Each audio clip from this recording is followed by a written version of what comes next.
গান কোন জানোয়ার বাজায়? ওই জানোয়ারটার নাম কি? বাড়ি কোথায় ওইটার? ডিজে গান বাজতেছে, সাউন্ড কি আপনাদের কানে গেছে? বক্স বাজতেছে। আমার সাউন্ড যদি ওখানে যায়, যদি হালাল বাপের সন্তান হয়ে থাকো, সাউন্ডটা এখনই বন্ধ করো, নয় পিঠের চামড়া একটাও বাকি থাকবে না যারা গানটা বাজাচ্ছ এই মুহূর্তে। কেউ যাবেন না এখান থেকে। জো যাহা পর হে ওহা পর बैठे रहे। আমি আবদার করলাম, আমরা মুসলমান কাউকে আগ বাড়িয়ে কিছু করতে চাই না, বাট আমাদেরকে যে হাত আঙ্গুল তুলবে সে হাতকে আমরা ভেঙ্গে গুড়িয়ে দিব। বগুড়ার ভাইয়ার আমার, কত বড় সাহস! ও গান বাজায় আবার বক্স দিয়ে, আর সে সাউন্ড আমার কানে স্পষ্ট বাজতেছে। But I am trying to control myself, কারণ আমার বিশ্বাস ছিল যে বন্ধ হবে, তাও বন্ধ হচ্ছে না। না যেটাই হোক, এটা এখানে না ভাই, গান বাজছে, আপনি শোনেন না, আমার কানে আসছে এইটা। প্রিয় ভাইয়ার আমার, আমি বলি আমরা কোনো প্রকার কোনো বিশৃঙ্খলা চাই না। আমার কথা একটা, বগুড়ার মাটি এটা সাধারণ মানুষের মাটি, এটা ভদ্র মানুষের মাটি। এখানে উল্টা পাল্টা করলে কিন্তু আমরা চুল পরিমাণ বরদাস্ত করতে পারবো না, ঠিক কিনা বলে? ওয়ানাশহাদু আল্লা ইলাহা ইল্লাল্লাহু ওয়াহদাহু লা শারীকা লাহ।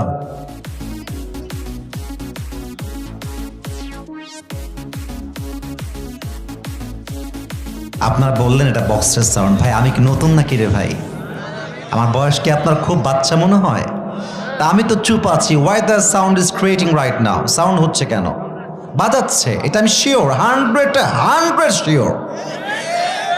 এখানে বগুড়ার সোলপোল বসে আছে, ওদেরকে খেপাই দিবেন না। বগুড়ার সোলপোল খেপলে বাপের নাম ভুলাই রেখে দিবে একেবারে। আপনারা কমিটির যে কোনো একজন গিয়ে আদবের সাথে বন্ধ করে আসবেন। এটা আমি আসিফ হুজুরের নয়, এটা আমাদের সমস্ত শ্রোতার আবদার।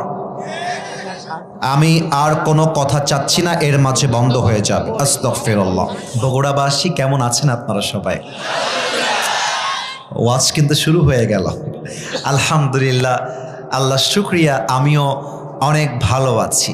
একটা সময় বগুড়াকে আমি অনেক ভয় পেতাম, সত্য কথা। ছাত্র সময়ে বগুড়ার নাম শুনলে ভয় লাগতো।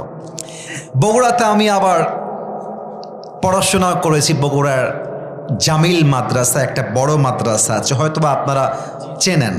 ওখানেও আমি পড়াশোনা করেছি। Maybe it has been 8 years or maybe 10 years back, অনেক বছর আগের কথা। তখন আমি দেখতাম বগুড়ার মানুষ একটু এমন টাইপের, আমি জানি না আপনারা একমত হবেন কিনা। বগুড়ার মানুষ হচ্ছে ভালোবাসলে আই লাভ ইউ, না বাসলে আই হেট ইউ। মুনাফিকি স্বভাব কিন্তু বগুড়ার লোকের মাঝে নাই। স্ট্রেট ফরওয়ার্ড কথা বলে। কথা ভুল বললাম না ঠিক বললাম? বলে, একদম বাস্তব কথা। আমাদের মাদ্রাসায় বগুড়ার সোলপোল সবাই ভয় পেত, কারণ বগুড়ার ছেলে পেলে কিন্তু খুবই ডেঞ্জারাস। আপনি ওরে আঘাত দিবেন আর আপনি সুস্থ হয়ে ফিরবেন, এটা কোশ্চেন কালও সম্ভব হতে পারে না, ঠিক কিনা বলে? বগুড়ার মানুষ স্ট্রেট কাট কথা বলে, যা বলবে মুখের উপরে। আর একটা জিনিস খেয়াল করবেন, বগুড়াতে, বগুড়ার মাটি কিন্তু বগুড়ার দইয়ের জন্য খুবই সেরা। আর বগুড়ার দইয়ের মতো বগুড়ার মানুষের চেহারাগুলো মিষ্টি চেহারা, তাই না বলেন? মেয়েদের চেহারাও মনে হয় মিষ্টি হবে, বাট আমি ওভাবে জানি না। যাই হোক, বগুড়াকে একটা সময় ভয় পেতাম। তো 4 বছর আগে, মোটামুটি 3 থেকে 4 বছর আগে,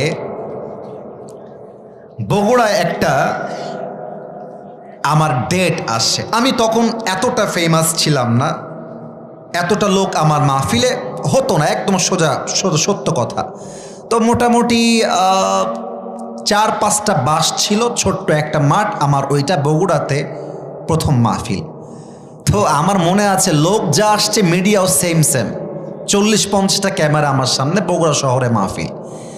তো খেয়াল করলাম যে ওয়াজ করেছি 1 ঘন্টা। আমার সাথে কথা ছিল, ভাই আমি 1 ঘন্টা ওয়াজ সব জায়গায় করি, আপনাদের কাছে 1 ঘন্টা ওয়াজ করব। তো 12টা বেজে পার হয়ে গেছে, কিন্তু দেখতেছি একটা লোকও উঠে যায় না, কোনো পাকপক্ষীও উঠে যায় না।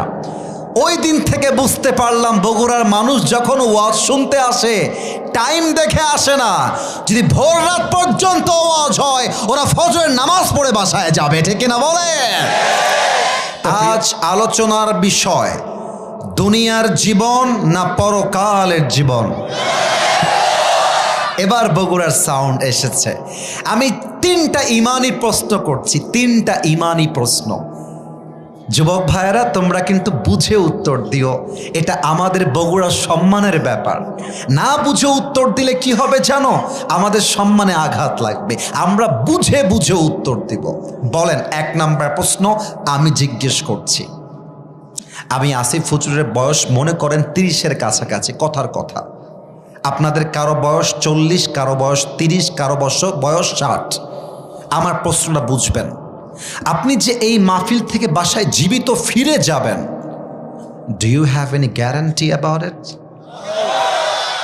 কোনো গ্যারান্টি কি আমার কাছে আপনার কাছে আছে? কোরআন কি বলছে বোঝার চেষ্টা করবেন। আল্লাহ তাআলা বলছেন, আউযু বিল্লাহি মিনাশ শাইতানির রাজীম, লিকুল্লি উম্মাতিন আজাল إذا جاء أجلهم فلا يستأخرون ساعة ولا يستقدمون. Allah says in this ayah, everyone has a specific time to die. When the time will come, it will never ever late. Allah বলছেন, প্রত্যেকটা মানুষের জন্য আমি আল্লাহ তাআলা হায়াতের একটা কথা বলে কে ছেলে পেলে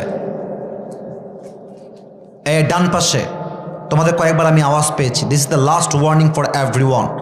মুরব্বীরা চাতক পাখির মতো বসে আছে, যুবকরা চাতক পাখির মতো তাকিয়ে আছে। যে ডিস্টার্ব করবে কথা বলে ওর হাড্ডি গুড্ডি একটাও থাকবে না, কিন্তু বলে দিলাম, এটা ধমক না, এটার নাম ভালোবাসা। আমি তোমাদের পায়ে হাত রাখলাম। এখানে কয়েকটা পিচ্চি আওয়াজ করছে, আপনারা মুরব্বীরা যুবকরা একটু দেখে রাখেন। অনেক কষ্ট করে জার্নি করে আসি, তো কাউকে ধমক দিলে এটা আমার কলিজায় গিয়ে লাগে যে ধমক কেন দিব আমি আসিফ হুজুর যুবকদের ভালোবাসার জায়গা, যুবকরা আমাকে মনে প্রাণে ভালোবাসে। কথা ভুল না ঠিক বললাম? আপনারাই বলেন। একটা আওয়াজ যেন আমি না পাই। প্রিয় ভাইয়েরা আমার, আল্লাহ তাআলা বলছেন, আমি প্রত্যেকটা মানুষের জন্য হায়াতের একটা সময় সীমা বেঁধে দিয়েছি। কেউ বাচ্চাকালেই মারা যায়, কেউ কৈশোরে মারা যায়, কেউ যুবক বয়সে মারা যায়, কেউ বৃদ্ধ অবস্থায় মারা যায়। হায়াতটাকে আমাদের জন্য নির্ধারণ করে দিয়েছে একজন। আওয়াজ দিয়ে বলেন সবাই, তিনি কে? এবার আমাকে 2 নাম্বার প্রশ্নের উত্তর করতে হবে। আমার বগুড়ার শেরপুরবাসী, আওয়াজ যেন কারো কমে না যায়, আওয়াজটা জোরে দেওয়া লাগবে। আমার কলিজার টুকরা প্রাণপ্রিয় মুরব্বী আব্বাজান, আমার মায়েরা, আমার বোনেরা, আমার নয়নের মণি, আমার যুবক ভাইয়েরা, উত্তরটা বুঝে শুনে দিবা। আমরা যেই জীবনে এই মুহূর্তে পদার্পণ করেছি, এই জীবনটার নাম হচ্ছে ইহকাল। এরপরে যেই জগৎ আসবে ওর নাম হলো পরকাল। এবার আমাকে উত্তর করেন সবাই মিলে, জবান খুলে বলেন তো সবাই, আল্লাহ কি বলেছেন, ইসলাম কি বলেছে? আমরা উত্তর দিব এক বাক্যে। বলেন তো সবাই, দুনিয়ার জীবন বেশি উত্তম না আখিরাতের জীবন বেশি উত্তম? সন্দেহ আছে মনে হয়, আর একবার জোরে বলেন, দুনিয়ার জীবন বেশি উত্তম না আখিরাতের জীবন বেশি?